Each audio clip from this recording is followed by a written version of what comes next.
Hi, everybody. Thanks so much for joining me today on the HYSKY Pod. I am so honored to have Josh McMorrow, and we are going to learn tons about hydrogen, liquid hydrogen, and GenH2. Josh, thanks so much for being with me today. Really nice to be here, Danielle. Good to see you again. Likewise, likewise. I was bummed that we didn't get to bump into each other in Texas last week, but I'm glad everything worked out. So let's just start by a lot of our listeners have heard of Gen H2. They're aware of your trailer systems to a certain degree.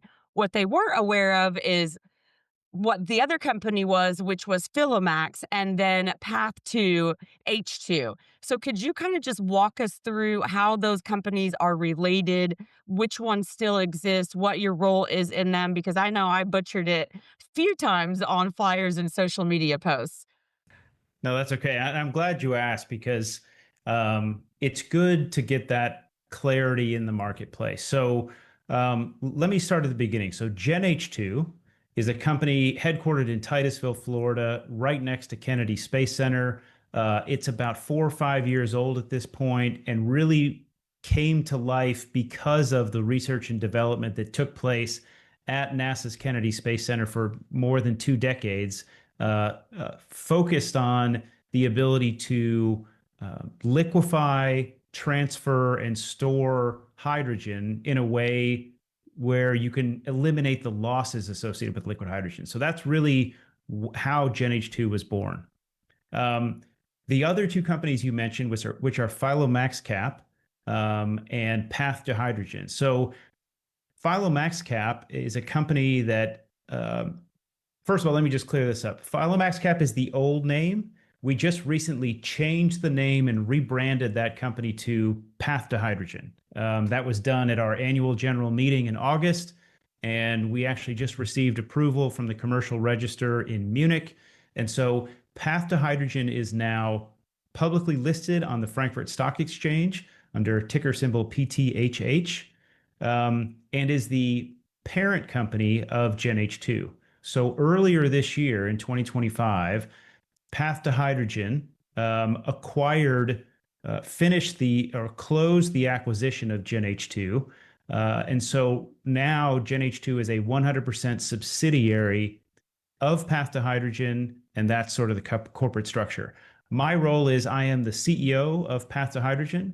I am based in Berlin, Germany, although I am originally from Houston, and I'm the executive chairman of GenH2. Okay, thank you so much. And I'm sure you said that when you were on High Sky Monthly, but sometimes, we have to hear things a couple of times before it No sinks in. problem. Yeah. No problem. It's not the most straightforward story, so I don't mind telling it multiple times. Yeah, and I really love the name Path to Hydrogen. I love your logo. It makes a lot of sense now that Gen H2 is under them. And so let's talk about how have you been involved with Gen H2 from the beginning? I'm assuming that you led that acquisition. When did you become aware of them? And kind of a two-part question, how did you become interested in hydrogen? Yeah, let me start with the second part and I'll work my way towards the first question. So, um, my background is as a lawyer. So I went to University of Texas Law School, graduated in the late 90s, started working as a lawyer in Houston, and I was a trial lawyer at Bracewell. Really liked it. And then eventually, about 5 years in, I was recruited to go in-house at Air Liquide. And so I joined Air Liquide, stayed there for almost a decade, but really that was my introduction to the world of industrial gases. So oxygen, nitrogen, and most particularly hydrogen. So I learned all about the business models behind the creation of all of those industrial gases, how they're used, the pros and cons of each, the challenges and opportunities associated with all of them. And I really was always drawn to the world of hydrogen. The joke at the time, which probably many people have heard, is that hydrogen is always 5 years away. Yeah. Um, and I heard that back in 2004. Um, and, I think it probably was a true statement until about, 5 to 7 years ago when I feel like the hydrogen world really started to accelerate. So I've spent the last 25 years, 26 years of my career being a general counsel to multiple publicly traded companies. Air Liquide, upstream oil and gas with Weatherford. I was general counsel and chief legal officer of a company that was in specialty chemicals that was based here in Berlin called Atotech, that was sold to a company called MKS Instruments in 2022. Then I was chief legal officer of Energy Vault, which is a energy storage company that does things in battery energy storage, gravity energy storage, but has also done some hybrid energy storage projects using hydrogen and batteries. So very interesting. During that time, I then was asked to be on the board of Philomaxcap. So I was on the supervisory board for a number of years, and you're right. I stepped in and orchestrated the acquisition of GenH2, and then was asked to step into the CEO role earlier this year, and fast forward until today. So, yeah, that's sort of a snapshot of my career. But like you said or mentioned, the world of hydrogen was always fascinating to me. Finding ways to produce it, because it isn't a naturally occurring gas or substance. It has to come from somewhere, despite it being the most prevalent, you know, substance in the universe. It doesn't usually happen on its own. It's usually attached to something else, like water or other chemicals or gases. And you have to sort of pull those apart and find ways to make large amounts of hydrogen. And then in our minds, depending on the use case, liquefying that hydrogen to get all the benefits of density and scalability and pressure and safety and everything else, purity. You put it into a form that really we sort of like to think of as liquid electricity. And you can do so many things with it. And then once you use that hydrogen, the only byproduct is water or water vapor. So it really is an amazing tool that I think the world is now coming to appreciate and find use cases for. Oh, I love that answer. This podcast is great at coming up with original quotes. And when I had Dr. Martine Rothblatt on, she said the 20th century was the century of electricity. The 21st century will be the century of proticity. And then you just said, and I want to put that like on a shirt. And then you just said, it's liquid electricity. That's very cool. It kind of makes me think of that when I look at your background. Um, That's I'm good. kind of like I'm seeing these ways. I'm like, yeah, that could be liquid electricity. Mm. And you also said something really interesting, which is a key challenge that we've seen in industry, which is that logistical piece of it, moving the hydrogen from A to B. Is that something that Gen H2 or Path to Hydrogen is looking at? I know you guys can liquefy on site. Would you like to, transport that hydrogen as well? Or are you more looking at keeping it in like one location where you're going to use it at? Yeah, well, let me be clear. I mean, Path to Hydrogen and Gen H2 are different. Gen Mhm. H2 has its mission of being a leader when it comes to liquid hydrogen applications. So taking gaseous hydrogen in however it's made, green, Mhm. blue, pink, turquoise, gray, however it's made, liquefying that hydrogen and then transporting it, transferring it, and storing it without losses. Mhm. Now, if you come up to the path to hydrogen level, and I sort of, like I said, I'm executive chairman of Gen H2, so I'm in the business and I'm talking to customers and suppliers and really getting that company in its commercial deployment. But when I step back to the path to hydrogen level, path to hydrogen is really a platform, and our goal is to be the leading hydrogen pure play company that's listed in the world. Now, Yeah. those are big words, and I don't take them lightly, but um, we have already announced a strategic partnership with a geologic hydrogen company called Proton H2. And so I'm looking at all of the different portions of the hydrogen ecosystem. And like I said, probably when I was discussing with you earlier, I'm an energy guy from Texas, so I still think of the energy world in terms of upstream, midstream, and downstream. So Gen H2, I think, really does a great job of covering an important part of the midstream ecosystem. But I think the upstream portion of the ecosystem is quite interesting as well. So, you know, GenH2 is the first acquisition that Path2 Hydrogen has done, and we are actively looking at other companies to join our portfolio so that we can have the most compelling technology and equipment and offerings to the hydrogen market. Mhm. Very interesting. And then what is the mission of Path to Hydrogen? The whole ecosystem, meaning um, production, logistics. Are you looking at PPAs and things like that? What is that overall kind of encompassing mission of Path to Hydrogen? Yeah, I mean, we have a mission to advance hydrogen infrastructure globally. Hmm. Um, there are a lot of challenges, and everyone in the hydrogen industry always likes to talk about the challenges. I really look at them as opportunities. Hydrogen, liquid hydrogen, hydrogen production, hydrogen midstream have been around for decades and decades and decades.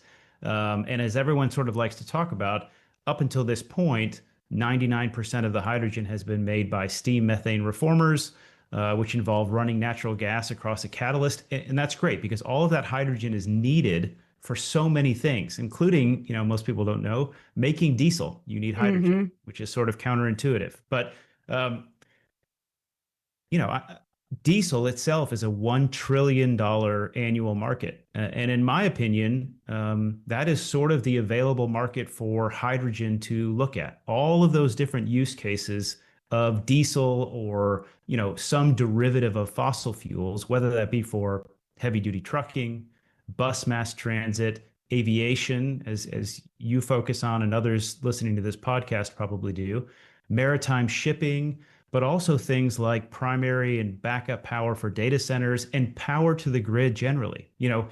Once hydrogen can be produced at volume, and then it can be moved around, which the industry knows how to do, it has a great fighting chance to revolutionize energy in this century. And so I'm very excited to be a part of that. I think it's an amazing growth opportunity. And I sort of look at the world as, no matter what the trend is, whether if you look over the past 20 years, it's been the internet, it's been various things. Right now, data centers is probably taking up all the oxygen in every room. But all of those things come back to energy. How do you power all these amazing things that people want to do in the world? Whether it's, flying supersonic aviation or building data centers for AI or autonomous drive, no matter what it is, you need the world is always demanding more and more and more energy.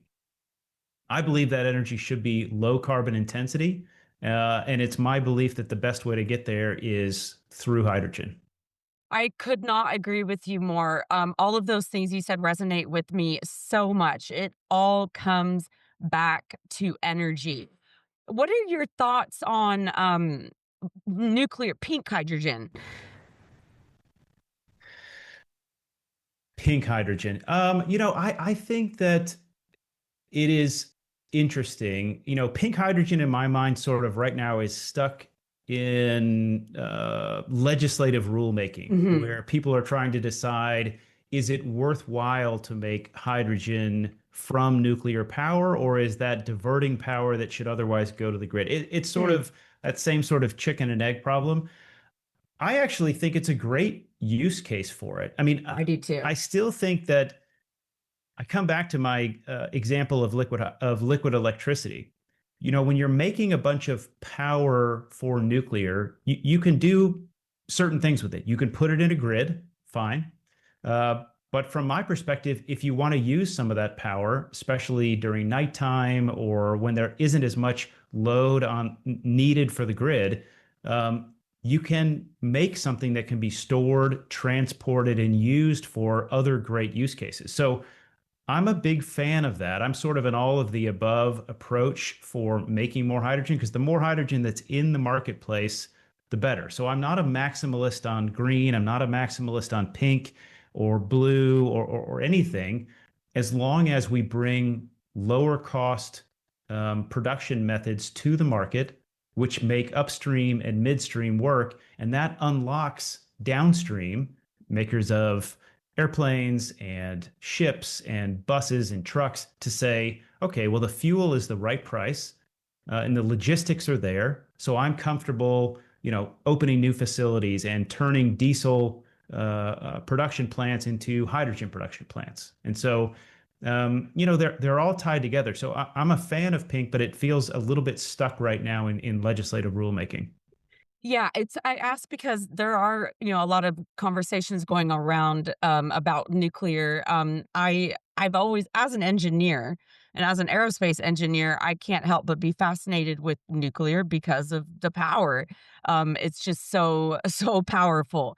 So I hope that we see. I mean, there are so many technologies that have, legislative things that allow them to not operate, but we do have some really cool stuff available, so I hope to see that come online. And I'm also, share the sentiment with you that obviously the goal would be green or, clean hydrogen, zero carbon hydrogen, maybe that's pink, but any hydrogen at this point would be better than none. Because when we were doing like our flight test for our hydrogen powered drone, we had to drive an hour and a half to pick up a tank, an hour and a half back. It wasn't a clean drive. We weren't using an EV to do it. And that was what really held us up. That's kind of what High Sky was born out of, was us Mm. trying to, figure out how to make the fuel cost case to our investors when we wanted to do a hydrogen powered aircraft. And we couldn't answer that question. And so we sort of took a step back and said, why don't we talk to our competitors and see if the other people flying with hydrogen are struggling to find a consistent price and a consistent supply that is even remotely comparable to jet fuel or batteries. And let's see if, that's a challenge they're facing. And it turns out it was. And so that's how High Sky was born. We pivoted into the nonprofit space and we said, we'll Mm. bridge the gap between hydrogen and aviation. And so when looking at those consistent prices and what we would need to see for aviation for the business case to really take off and a lot of money to pour into infrastructure and these sorts of things, I found myself accidentally just in a rabbit hole and researching how have other gases and renewable energies and things done this. And that's when I became aware of PPAs. And I'm very, very fascinated by power purchase agreements, and I want to learn more. Have you ever worked on any or seen those or had any involvement with those? And is there anything that you could share for our audience that probably has never heard the term from a very like kindergarten standpoint? Could you touch on that a little bit and what your knowledge is of a PPA? Yeah, I mean, I have worked with PPAs in the past, both during my time with Air Liquide, but also, in upstream oil and gas, in other contexts. It's been a while since I've worked directly on PPAs, but my approach to them is more from the legal standpoint. How do I make this work legally and get the contract signed and things like that? I do think that PPAs are important. I don't think they're a panacea when it comes to hydrogen. I think that um, folks in Europe do like to talk about PPAs quite a bit because it brings certainty to um, hydrogen sales and delivery, which I think a lot of people are looking for.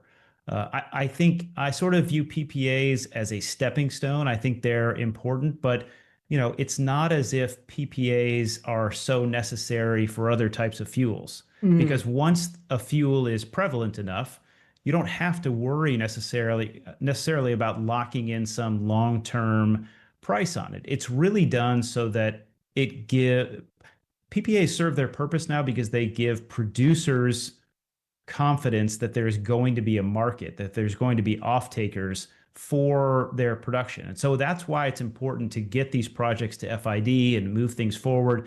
And you But might say what I'm FID for our listeners. Again, we're from aviation, so I know what that means, but only because I've studied DOE and energy stuff. But I would say most of our listeners probably don't know that term.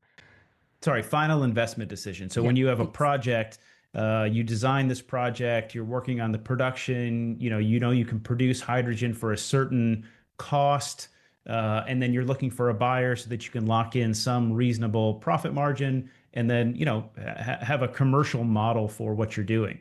And PPAs are great because they tie together producers and buyers on some long-term sales process, so that if someone's going to go try and finance this project, they can say, hey, you should loan me, X tens or hundreds of millions of dollars or euros, because I already have a contract to sell all of this and my buyer is legitimate and things like that. So it's a great way to connect buyers and sellers. But like I said, I think there will come a day, and I hope very, very soon, and I hope to be a part of making it very soon, where there is so much hydrogen being produced that the buyers are feeling comfortable making their own plans, knowing that the product is going to be there at a reasonable price. And so I do think they're helpful. I do think that they're necessary right now, but I think that they're not going to be necessary forever, um,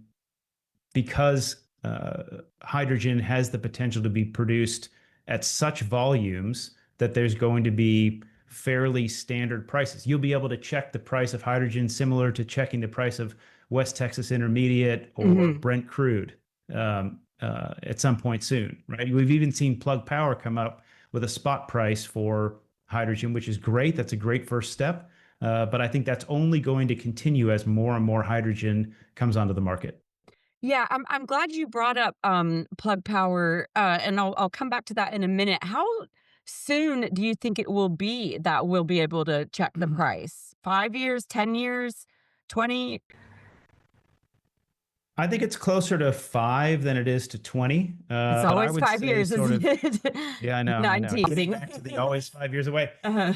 That is something where it's going to take, I haven't really thought about what volumes it would take Mhm. in order for downstream to say, all right, we're unlocked. It's time to go make a bunch of these because we're confident that the production is going to be there and the midstream is going to be there. So, if we make 1,000 trucks, or if we make 100 airplanes, or 10,000 buses, or whatever it may be, that Mhm. there's going to be enough production and logistics to support that. But I would probably put that in the 5 to 7 year time Awesome. frame. I'm sure people could make arguments against that, but that's what I'm seeing.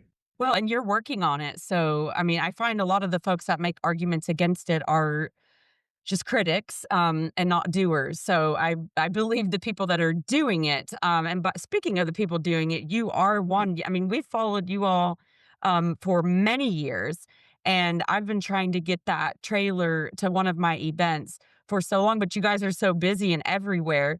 Shout out Sue because she makes things happen. But yeah, I want to ask you about Plug Power quickly. So a lot of people don't know this, but back in, gosh, 2020, maybe even before COVID. I think no, it was after COVID. It was right after lockdown. Um, Plug Power was doing some amazing things, and I'm not saying they're not anymore, but they were on, and this is before High Sky. This was still when I was the for-profit flying with hydrogen aviation in a drone.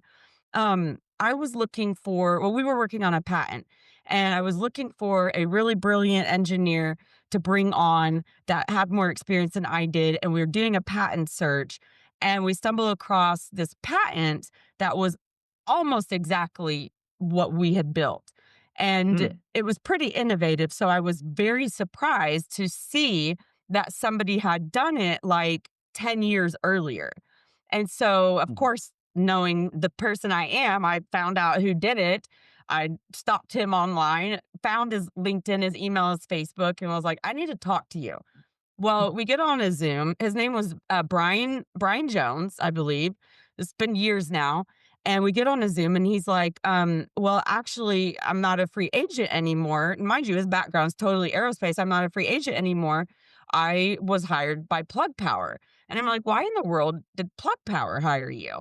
And he's like, I can't really say. This is all public now. But then we had him on a guest on our webinar, same one that you were on, and Plug Power was working on their very own aircraft propulsion system. And that presentation was one of the best as far as like on board the aircraft. I mean, of course, I'm biased, but as aerospace engineers that had worked on this for 5 years and then seeing like our exact patent, I knew that Brian had worked on it for a very long time. So Plug Power snatched him up. Then there was another group I was watching. They did like a world record flight. It wasn't in the US. I can't remember. I want to say somewhere in Europe, I think. And the lead of that team, there were some students, I think graduate students. The lead of that team was a woman. I can't think of her name. I wanted to talk to her. Plug Power also snatched her up. So, like all of Uh, these people that I was finding, Plug Power had snatched them up. Then fast forward a few years, and Plug Power was also partnered with Universal Hydrogen, and as you know, they went under, was that last year? I think it was yeah. last year.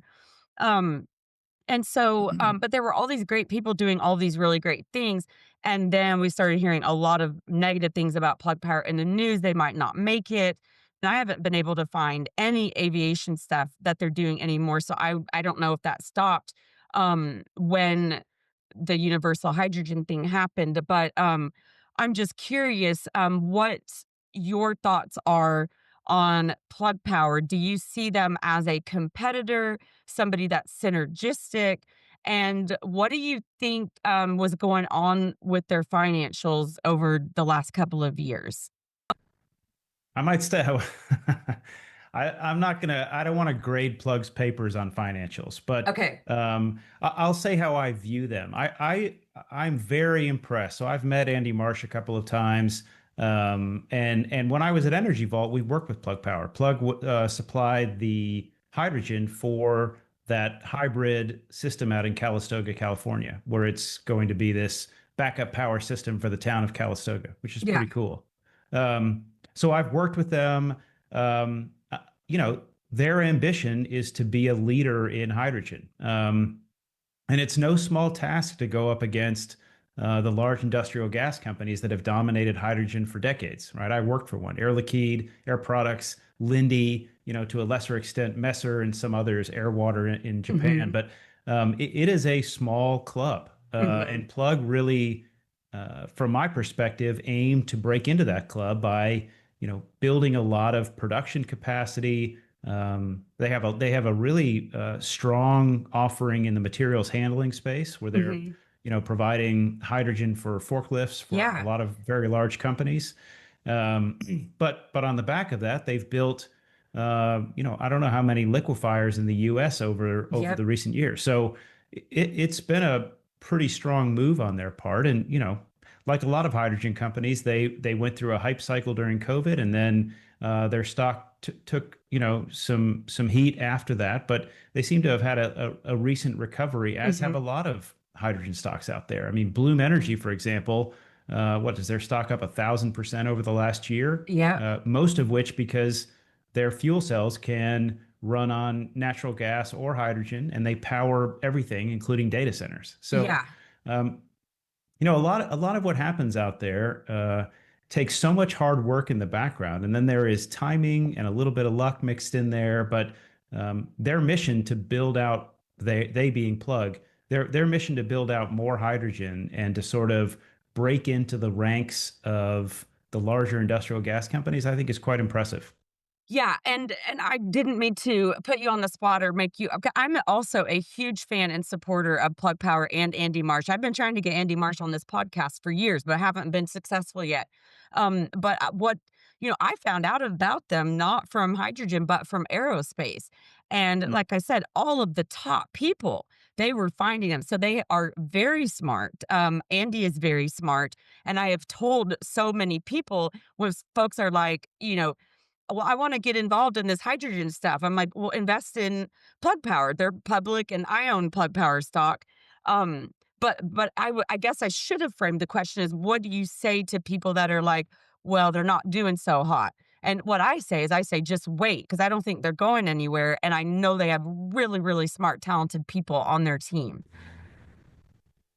Yeah, look, I respect anybody that is in the arena and trying to do big things. Doing all of this is not easy, and Plug, really put their money where their mouth is. They started with a lot of these materials handling agreements, like I said, Mhm. building out smaller installations for companies that were using hydrogen powered forklifts. Mhm. Good for them. But then they've parlayed that into, very large liquefiers, an electrolyzer business around the world. And, I agree with you. It takes doers. It's very easy to sit back and armchair quarterback the world and make these proclamations that, this isn't going to work or that's not going to work. So, I like the fact that they are pushing hard. They're trying to grow. They're trying to move into new markets. That's what I like to see. And as a CEO of a public company, albeit on the Frankfurt Stock Exchange and not on the U.S. exchanges, um, you know, it's a small club.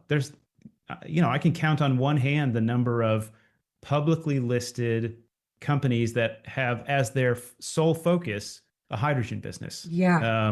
What And are so, they? I'm going to miss a few that are out there, but obviously Plug Power is out there. You have Bloom Energy, but Bloom they're a fuel cell maker, and I would venture to guess that a lot of their fuel cells run on natural gas and not hydrogen today. Mhm. But they're a great example of that. There's a company called SFC Energy, also in Germany, that does hydrogen power generators, among other things. Um, Cavendish Hydrogen, which has gone public as a spinoff of a larger company. Mhm. They're a small company, but like I said, it's not very many. Then you have the big industrial gas majors, but if you were to look at their revenues and the percentage of those revenues that come from hydrogen, it's pretty small. Mhm. So I wouldn't call them hydrogen pure play companies that are out there. And um, I like being at the forefront of that. I like having companies like Plug that are out there trying to push the envelope, talk about hydrogen, have people understand its benefits, and bring more of it to the market. Yeah, thanks for saying that. You brought up something that, and also you live in Germany. We published a white paper back in 2020, um, about the white paper was about the feasibility of captive use hydrogen, just making hydrogen on site for aviation, just small aircraft. Um, but in part of that white paper, we looked at who we thought, and we definitely need to update it. This was also, I believe, in 2020, maybe 21. But we looked at like who we thought were the leading countries in hydrogen, and we did Germany, China, Japan. We should have done Australia. They weren't on our radar at the time. Obviously, the US, but we wrote like a couple pages about how innovative Germany was and that they would probably be the leaders because we were kind of looking at things that have been done, the investments going towards it. Is that part of why you moved to Germany because of the hydrogen activity? Yeah, I always tell people when I'm asked that question, because they sort of say, well, you're a guy from Texas, and why did you take this company public on the Frankfurt Stock Exchange versus the NYSE or NASDAQ like you've done before? And I would say it's a mixture of opportunity and intention. From an opportunity standpoint, the folks that we were working with, we saw an opportunity to get GenH2 public via Path to Hydrogen, um, in a way where we could do that relatively quickly, access the equity capital markets, which we think is an advantage if we were able to move quickly. Um, we also think that Germany is a nice place to have a publicly listed hydrogen focused company because, as I've said publicly before, Europe views hydrogen more from a national security and as a requirement, really. I mean, Mhm. it's already in the RED 3 regulations about how much hydrogen has to be rolled out as a percentage of transportation and aviation and trucking and everything else. So it's a great place to, sort of plant your flag as a hydrogen pure play company that is looking to grow the industry. So yes, Germany is backing hydrogen. There are skirmishes all the time about definitions of RFNBO. So it's a Mhm. renewable fuel of natural or biologic origin. Sorry if I Mhm. messed up the acronym, but No something worries. along those lines. Mhm. And so, while all of those things are happening, there is a lot of momentum in Germany, but in Europe generally, to make the hydrogen economy flourish. Hmm. Because as natural gas has gone away because of the war in Ukraine and not wanting to get natural gas from Yep. Russia anymore, Europe has really sort of decided, if we're going to be energy independent, do we want to trade Russian natural gas for, batteries that are 90% dependent upon China? And Yep. I think there's a lot of people in Europe that are saying we don't want to put ourselves in the position again of having this 2023 shock to the system where our main source of power uh, Hmm. is sort of pulled away from us for geopolitical reasons. Yeah. The I'm, great I'm thing about hydrogen is that it can be produced almost completely within the borders of one country, certainly within the borders of Europe, such that Europe doesn't have to rely on LNG from the U.S. or rare earth mining from China, or something that is dependent upon whether countries are getting along or mhm. whose administration is in power. And so I think it's a strong push for Europe to focus on hydrogen. Yeah, that was brilliantly said. I think a lot of people sort of have the idea that I talk to anyway that Europe tends to be, more sustainable or green looking. I mean, and they do share those values, maybe a little bit, more liberal than we are in the U.S. But I think the things that are really driving Europe are geopolitical. There's this guy that he's got a podcast. His name is, Nate Higgins, absolutely brilliant, PhD. He brings on all sorts of guests, and all they talk about is geopolitical energy. Mm. He brings on, like, AI guests, and he's had some really, known guests. He's grown quite a bit, but, I've learned so much from that, and he talks about hydrogen a lot. And I think, here in the US, we just don't see it that way yet. For one, we have a lot of oil, and it hasn't really become a struggle. So it'll be interesting to see how that plays out. What do you think? And I don't know if you want to comment. How do you think the hydrogen ecosystem will play out in the US? I mean, supposedly all of the hubs are getting nixed. I don't think that's officially been verified, but I think it's coming. Um, how do you see the US government playing into that hydrogen, infrastructure and production? Or do you see it being more, players like Plug Power and GenH2 that are really gonna move the needle? How do you think that will kinda shape up? Yeah, I mean, it's been frustrating to see hydrogen be somewhat of a political football. I don't, I don't like that. In either direction. Yep. It's not the savior of the world, but it's also certainly not, meant to be portrayed as evil or a waste of money. Hydrogen is a technology that I think is beneficial to everybody from an all of the above approach, which I think whatever administration is in power in the US should focus on, energy security and all of the resources that the US has to offer. And I think Mhm. hydrogen is a huge part of what the US has to offer, along with all the other things that are out there. But, I would really hope that the world moves more towards low carbon intensity power. Mhm. And one of the best ways to do that is producing hydrogen in very, very large volumes that can be used for all these different use cases. I mean, there's a Mhm. reason why hydrogen is called, the Swiss Army knife of power, because you can use it for industrial use cases, for Yep. making steel, for making all these different things by combusting it. But you can also use it for a fuel, and you can liquefy it, and you can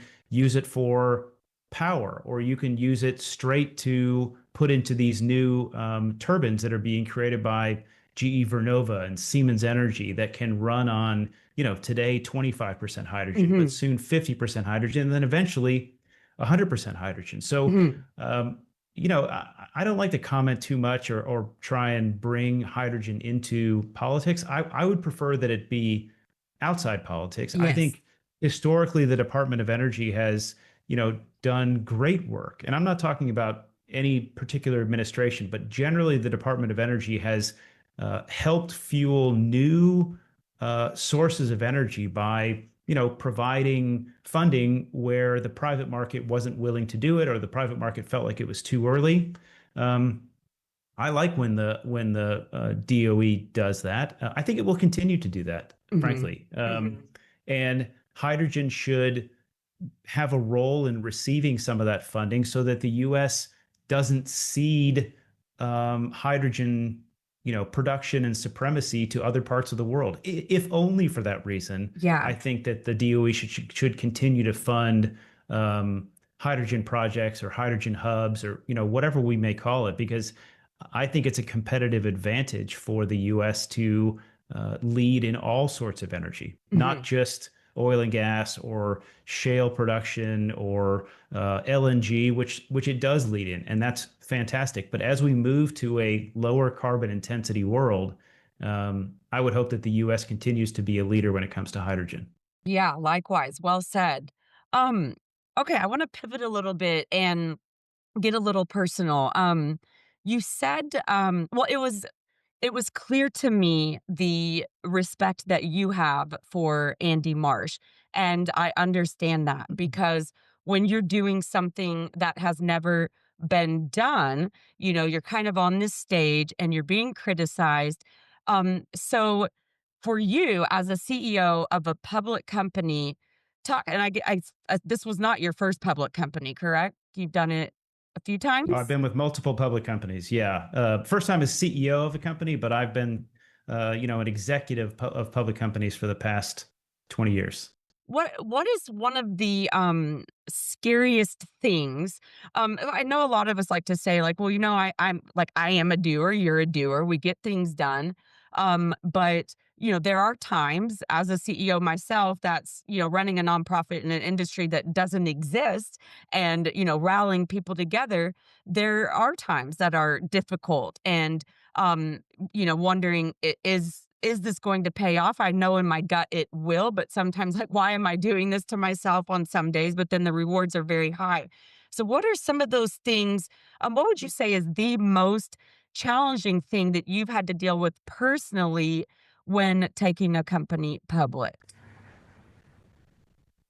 Where do I start? I mean, the list is long. I would say sort of trying to, when you have a vision for how you want something to go, whether it be the acquisition of GenH2 or the commercial deployment of technology that not everybody understands or understands the benefit of. Um, it's that journey. And there are days that are maddening when you think we feel like we're doing the right things. We feel like we're explaining this to people, but even though you've explained the technology and the benefits 3 or 4 times, people still come back and ask a question that you think, I feel like I'm Come on. starting over from scratch. Um, Story of my life. and then anytime you're in public company world, things take longer and are more difficult and involve lawyers and accountants, and you have to sort of get the whole orchestra to work together to get things done. Um, but by nature, I'm an optimist, and I believe in the power of action and not just sort of meeting and thinking about things, but making decisions. And sometimes they're going to be the wrong decision, but hopefully, more often than not, they're the right decision. And as a small company, I feel like we have the agility to move faster and more decisively than some of our larger counterparts. So, I always talk about taking ownership of things, having everybody in the company think and act like an owner, and make decisions that are going to make the company 1% better every day. And if you do that, and then a month later, or 6 months later, or 2 years later, you look back, I'm always amazed by the progress that can be made using that sort of prism to look through. So there are frustrating days, of course. But it's very, very rewarding to build a business, um, despite it being a small company on the Frankfurt Stock Exchange, and really sort of fighting to have people recognize who we are and what we're doing. I really like being in the arena. Well, I love that answer. I think that's the second time you said optimist or optimistic today. And I definitely get that vibe from you. I am also that way. And I think we tend to gravitate to one another. We know how to find each other, right? And I think by being an optimist, you even if you're having a bad day, you can't help but do the things. You're still gonna see it through, you're still gonna show up, and everybody's gonna think everything is fine, but that's just what you do because you know that vision that you see, it can happen, right? It can happen, and we can be very patient. Um, Tell me about you as a teenager. What were you into? Did you play sports? Were you into music? What did you do for fun? What got you into trouble? How have you changed now? Tell me all the things. Yeah, so I grew up in Houston. I wasn't born there, but you know, as they say, I got there as quick as I could. And yeah, I played soccer. Now living in Europe, we call it football, but I Mhm. played soccer my whole life, and this was back in the, you know, late '70s and into the '80s when there weren't a lot of kids in the U.S. playing soccer. But I played all throughout. I played at Jesuit for high school and played there and had a great time. Really enjoyed myself. Played for a short time. I went to Trinity University in San Antonio for college and had a very short soccer career there, but a small one. And I still keep up with the coach, Paul McGinley at Trinity, who's just a great guy. He was the coach when I was there, and he's still the coach today. So that is a serious tenure. But Very cool. um, so that's I spent a lot of my time doing that. I've always been into music. I play guitar, taught myself to play guitar when I was in college, and then I really in law school. I just needed a distraction from Yep. reading cases all day, every day, and so I. This was in the early days of the internet, and I was able to download tabs for songs, and Oh, I yeah. just taught myself to play music. Do you know I have yet to have a guest that is not a musician? Um, I also am a musician. I play piano, guitar, ukulele, self-taught on all of them. I was trained to play the clarinet. I also sing and rap. Martine is a musician. Dean is a musician. John Piasecki is a musician. And I always it always music is always brought up, and I didn't wanna ask you, I just wanted to see if it came up, and I'm not surprised.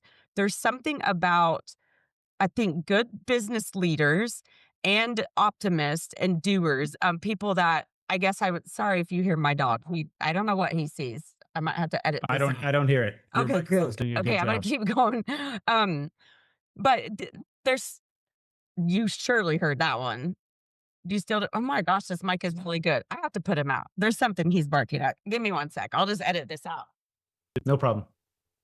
Kate, you're going crazy. Come on.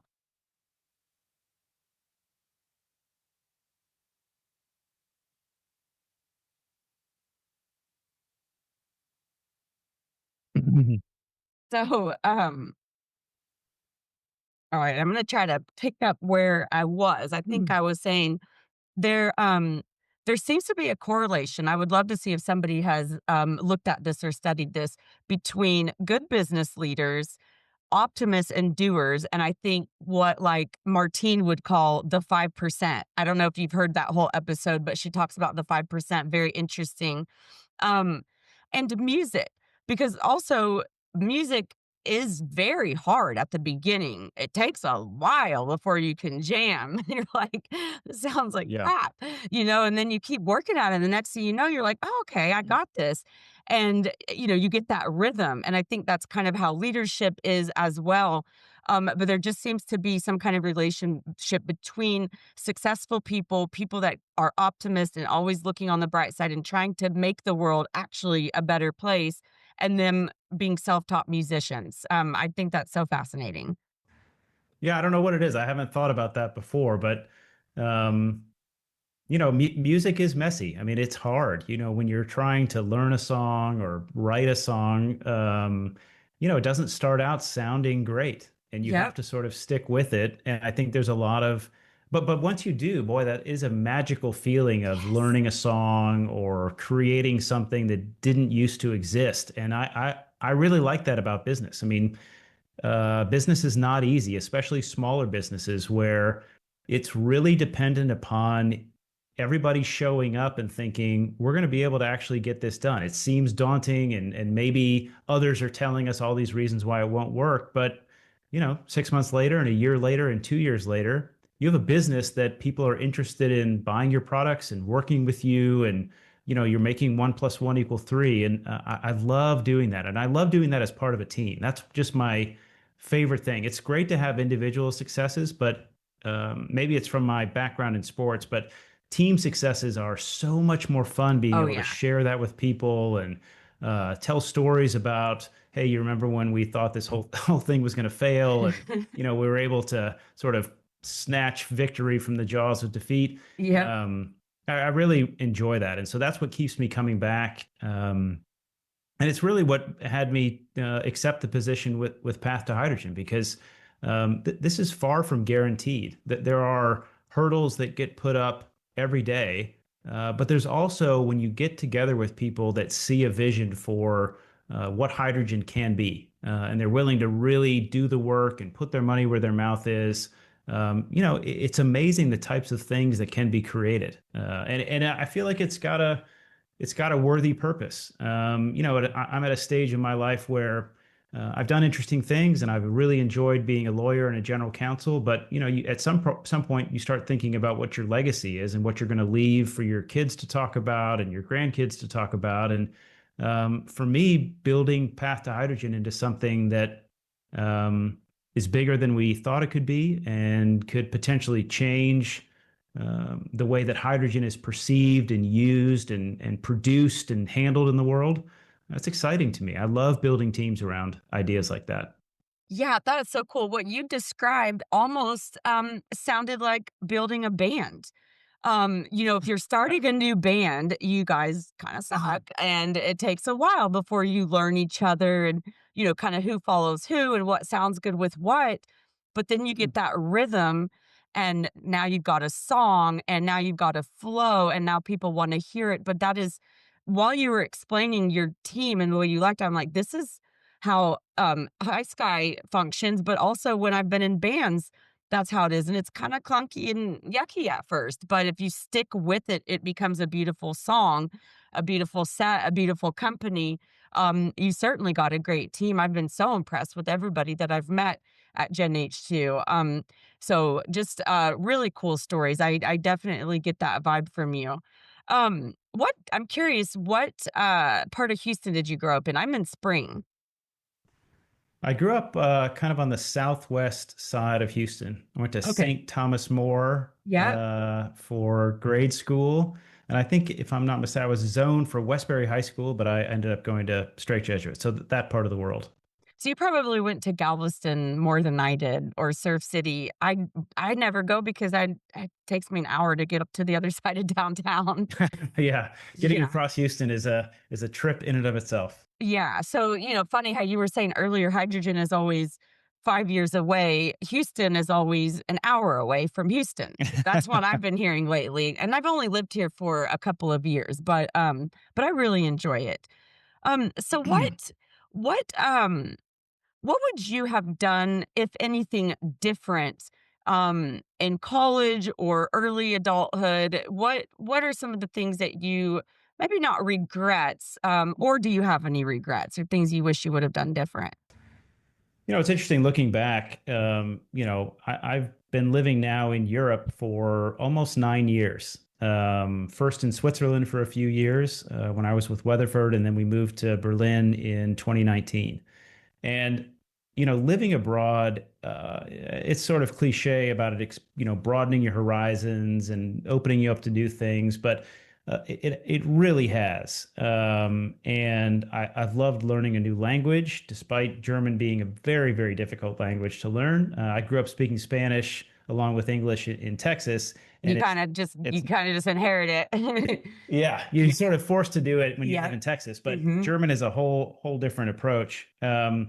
Probably looking back, I didn't go abroad in college, and I wish I had started that journey a little bit earlier. I mean, I Mm, really sort of caught up when I got in my 40s, I guess, by, moving for what I thought was a 3-year expat assignment, but then ending up staying in Europe now for another 6 years beyond that. So that's been something that I hope more people have a chance to, even if it's just travel, but hmm. really experiencing other cultures and getting to know people and slowing down and understanding that the world really is a small place, and there's reasons people do things the way they do them. I love learning about that. Travel to me is just and new places to visit and cultures are fantastic.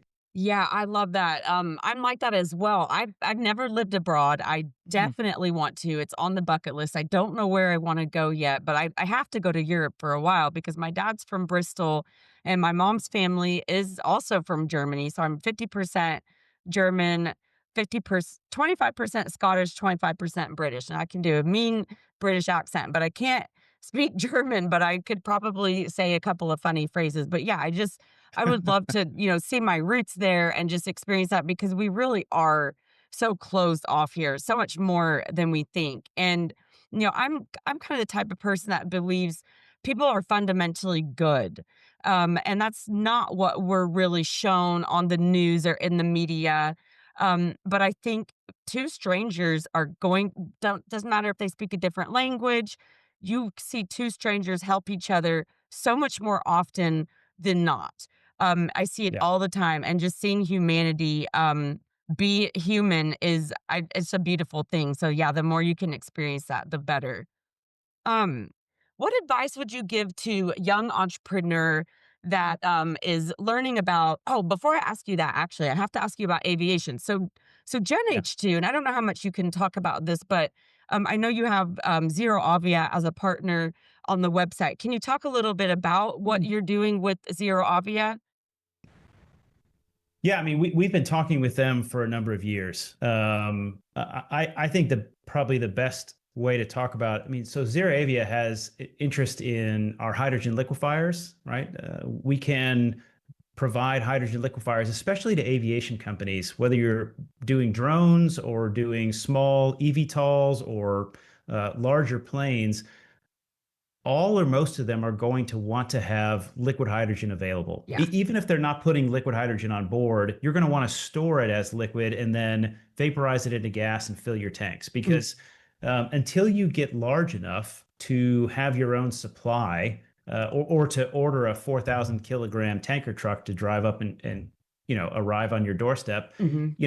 there are a lot of places where liquid hydrogen, especially in Europe or Asia or other places, there just isn't liquid hydrogen available to you. So Gen H2's liquefiers are a perfect use case for that. But if I were to back up even farther and talk about it, I mean, Gen H2 has as part of its company a Korean company that was known as H2 Creo. And H2 Creo, led by Jong Baek, who is now the chief technology officer for Gen H2, uh, it is deep into liquid, not just liquid hydrogen, but hydrogen generally for drones. And Mhm. at one point, H2 Creo set the world record for the longest drone flight powered by hydrogen. So Mhm. that's a little known fact, but Yeah, I Gen didn't know that. H2's experience and depth when it comes to uh, liquid hydrogen, but all hydrogen for drones is extensive. I mean, I always say this, that Gen H2 is a small company, but punches so far above its weight when it comes to technical expertise for not just liquid hydrogen, but hydrogen generally, how to Mhm. store it, how to create it, how to transfer it, how to use it in a tank on board, whether it's a drone or an eVTOL or a truck or something. So there is a massive amount of expertise at the company, which I'm so proud to work with these engineers and scientists that have this background. So yeah, but I mean, we talk with ZeroAvia, a lot of other drone and eVTOL companies around the world: Mhm. Australia, US, Germany. I'm sure I'm forgetting a few places, the Netherlands, where people are coming to recognize that. I'm just going to take drones for a second. Hmm. A battery powered drone can fly for a few hours, Hmm. whereas a hydrogen powered drone can fly for, you know, 20 hours. Yeah. And there are a lot of applications, commercial and military, for a drone that can be in the air that long without Right. having to recharge or refill. So I think it's a space that is only going to grow. And I always tell people, you hear a lot of this talk about what's going to happen in the Arctic and Hmm. what would the military and warfare look like up there with all the temperatures being what they are. Hmm. Well, I always kind of say, liquid hydrogen's at negative 253 Celsius. So I don't know about you, but I think liquid hydrogen sort of scoffs at the temperatures in the Arctic. It'll Yeah. be fine. As long as the other components can survive that, I'm not worried about the fuel. Oh, that's interesting. I hadn't thought about that. Yeah, very interesting point. So one thing that we like to do is we like to ask you a surprise question that our previous guest asked you. Mm, They didn't know who okay. you were going to be. And so their question is, what do you tell your 18-year-old self?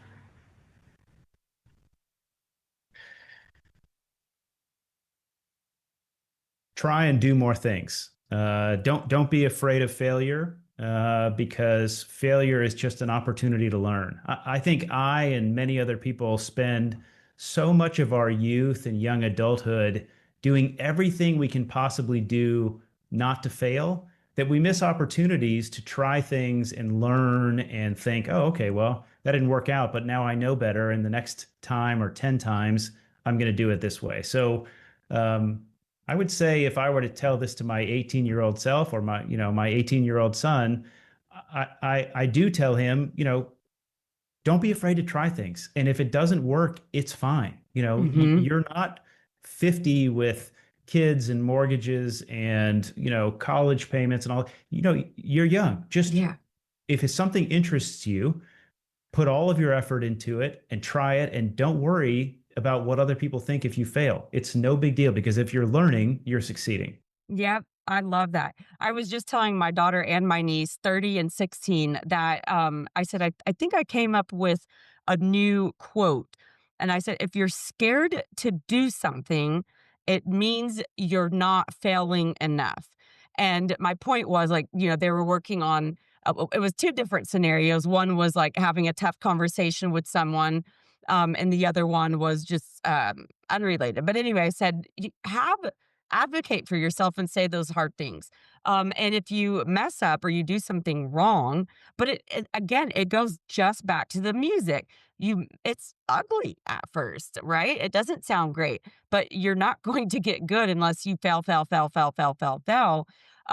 So it's necessary. It is. In fact, there is only one failure, and that's giving up. That's the only failure that there ever is, because it's all learning. And if you're perfect, you need to be doing scarier things. You need to be doing bigger things, because you need to be pushing yourself past where you are so that you can fail more. Um, okay, now's your chance to Hmm. ask the next guest a question, but I will tell you who it is. It's Okay. David Smith, the CEO of Robinson Helicopter, who just built and flew, well, modified the first hydrogen powered helicopter that I did Hmm. see in person in partnership with United Therapeutics and Unither Bioelectronic. I would say my question for David, I guess, would be, um, what year will hydrogen aviation reach 10% of the market? I love it. That's a good one. Love it. Sort of putting him on the spot. So I Yeah. apologize in advance, David, but I'm interested in your opinion on the question.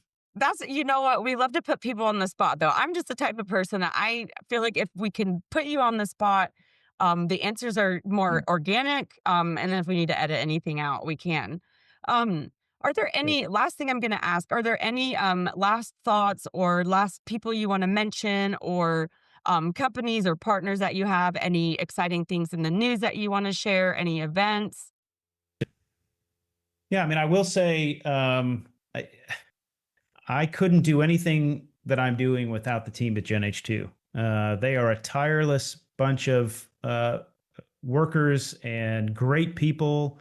Greg Gosnell is the CEO there. He and I talk probably 3 or 4 times a day. But all the people, James Fessmeyer, Martha Williams, John Bake, Chris Wallington doing sales. We have Simon Hersey over here now in Europe and Middle East. So I mean, everybody gets up and works tirelessly to make people aware of what Gen H2 can bring to the table. But I think we're also creating solutions that make me really proud. I mean, our ability to eliminate losses associated with liquid hydrogen, that is not a small thing. It And is there's a not. lot of noise in the market around, oh, but what about this? And, you know, but our technology really is something that I think enables liquid hydrogen or hydrogen generally to compete with, and in a lot of cases, I think displace diesel. Yeah.